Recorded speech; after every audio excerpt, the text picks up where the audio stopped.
here, and I'm very honored to be jumping into our series on the Oscars. Have you all been enjoying it so far? Yeah! Alright, I heard this side. Has this side been enjoying it so far? Yeah! Alright, very good. Well, so far we have covered a very wide range of movie genres. We had Pastor Stefan with superheroes, we had Brother Gabriel with sports, and then we had Pastor Micheline with fantasy. And then we come to me. And as Brother Gabriel was alluding to, I'm going to be doing a historical sermon. Now, thank you, David. I'm not naive enough to think that all of you in here like history. In fact, there are probably even some of you who hate history. Yeah, I heard that. Amen. But the reality is that history is very important. On your handout and on the screen, it has not being aware of the past will distort your present and can destroy almost any type of history that you can think of relates to you in some way or another. And then there are other types of history that relate to you even more so, like American history, which we'll be looking at tonight. And I'm going to show this to you in the Word a little bit later on, the importance of history. But for now, let's go ahead and bring out our renowned director for yet another week at the Oscars. Director Frankie, come on, give him a hand, guys. What you guys are talking about with that one? Well, gift horse in the mouth, I suppose. Well, yes, go ahead. Pull up your chair and join us. Now, we've been in this series so long, I think that our audience should know our premise by now, don't you? What is our premise, guys? There, the girls got it, guys. Slacking. Guys, come on. Guys, what is worthy of an Oscar? So there is a spot on your handout, completely blank. Go ahead and fill that whole thing in. What is worthy of an Oscar? Write that in. So, Director Frankie, we've been asking you this question several weeks now, and we have found that there are several things worthy of an Oscar. But you've already come up with so many. Do you think you can come up with any more? Well, my mind, it's a labyrinth of wild and crazy things. People get lost trying to. Okay, so what we're going to do is we're going to use one of that.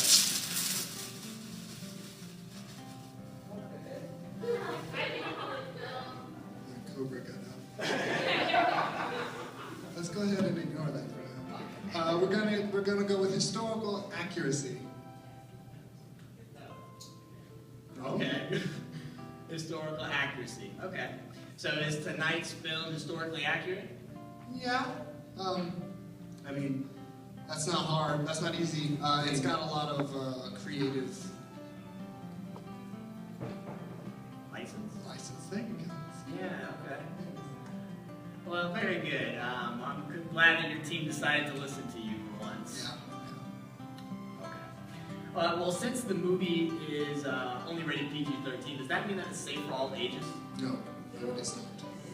Yes. I guess yes. What does the director have to say? Why so, Director Frank? There's a lot of cursing in it and violent stuff that it's not good. No.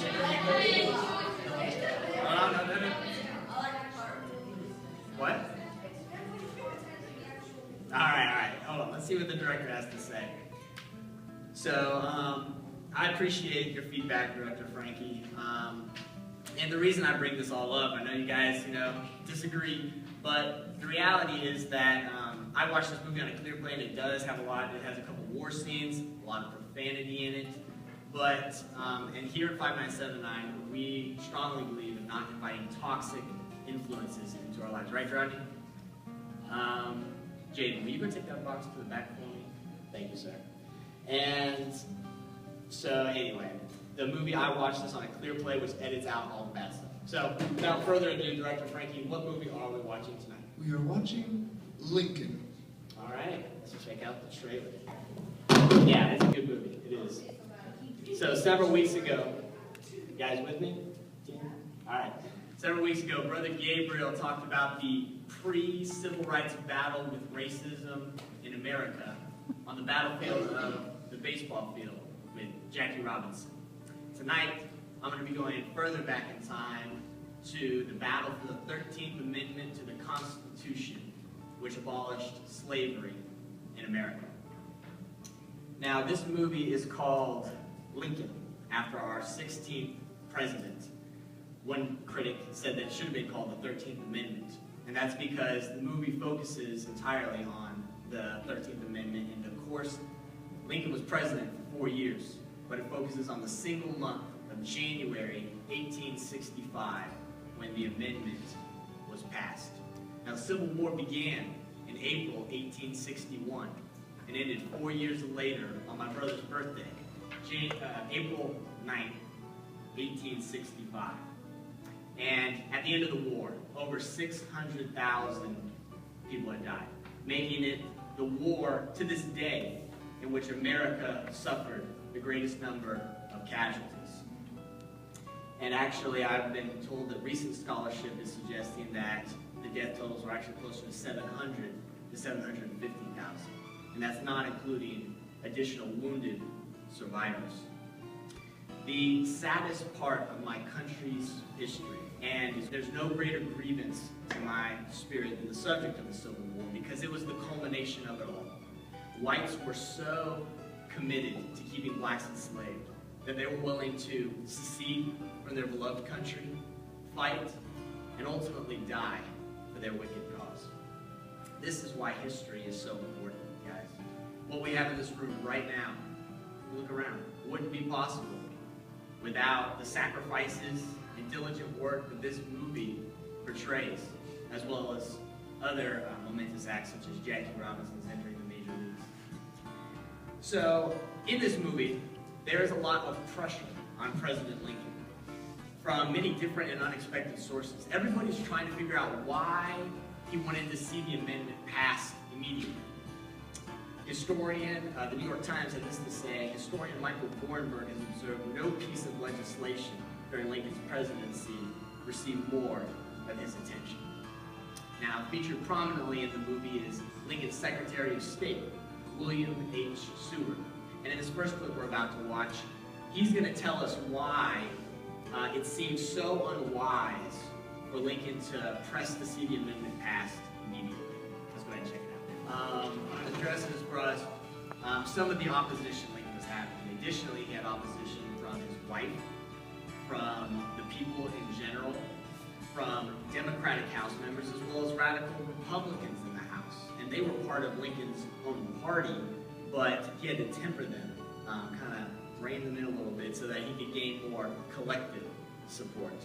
And the clip we're about to check out shows us some opposition from his own presidential cabinet. Now, I need you guys to focus hard on this one because Lincoln starts out with a corny joke, and then he builds in, and it gets complicated, okay? So he's talking about legal stuff, so really strap in for this, but pay attention because Lincoln's going to tell us why it was so critical to get the amendment passed. Understand what he said?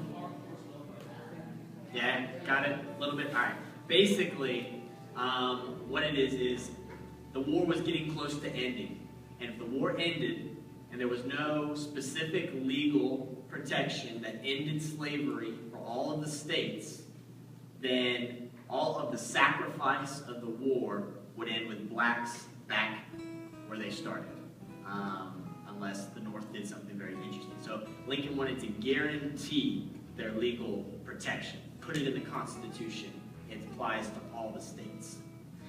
So in this series, we've been using movies to teach us lessons and to draw out spiritual truths that apply to our lives. Now, President Lincoln has several nicknames. One of them is the Great Emancipator. But as I thought about this, the Lord reminded me that in reality, the true Great Emancipator is none other than Jesus Christ.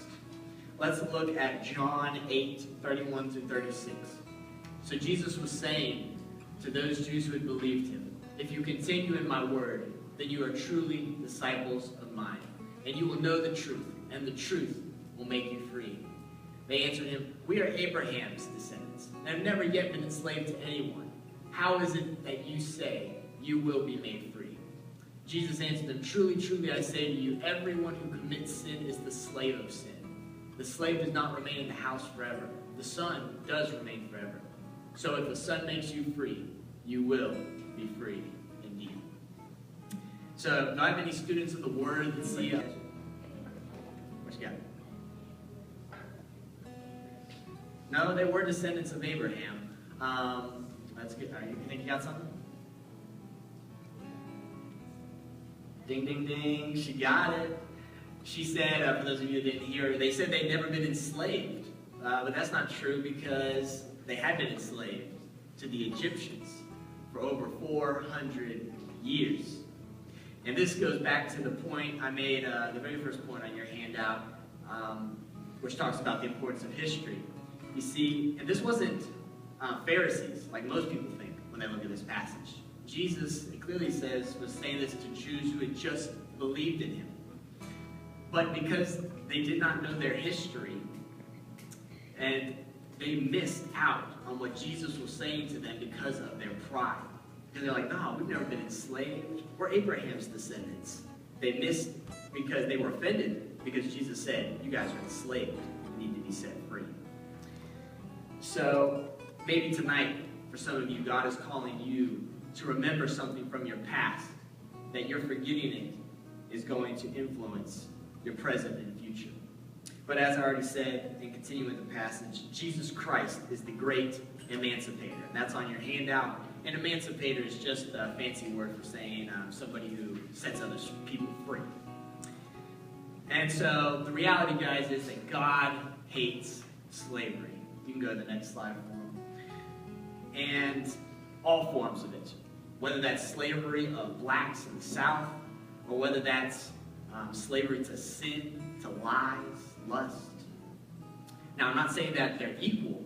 They're different. However, God hates all forms of slavery, period.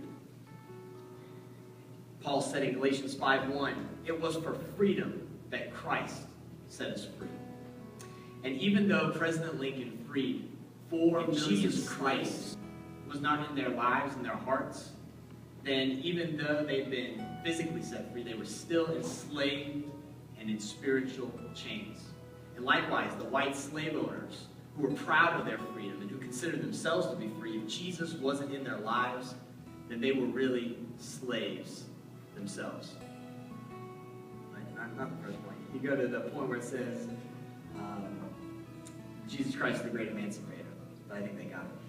So you in here tonight, you fit into one of these categories. Either Jesus Christ has set you free from sin and the devil, or you're still enslaved to them. Now, I'm not trying to turn this into a salvation message, because the reality is that most of you in here are likely saved. However, I do want to challenge you to be more like Lincoln, and even more so, like Jesus, and set some people around you free. Let's look at one of the congressman's dilemma with becoming like Lincoln and setting the slaves around him free. So you see how it was? It was messed up back then. Now, I know that a lot of these scenes that I've been showing you guys are primarily conversation, and that's because that's basically what the whole movie is. There's only a couple war scenes, not very long.